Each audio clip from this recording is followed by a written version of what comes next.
good afternoon. Ay, nakikibati rin siya. Ayan o. Ayan, baby boy Lopez. Ayan si baby.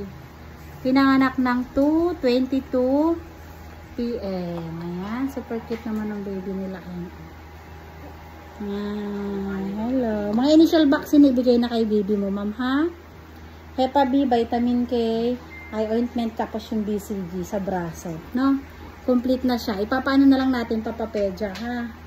Ayan, ang cute ng baby. 3.5 kilos ang baby na yan. Ayan. Diyan nga yung dati. Opo. Ayan, 3.5 kilos ang baby. Ayan, congrats. Nakarasa sila si mami. Ayan, baby boy Lopez. Oh, tumitingin siya camera, oh. Hala, pulupot yung kanyang pusod sobra. Kaya medyo parang maitim yung face ni baby. Oo. Pero awa ng Diyos, nakaraos. Ayan. Bye-bye.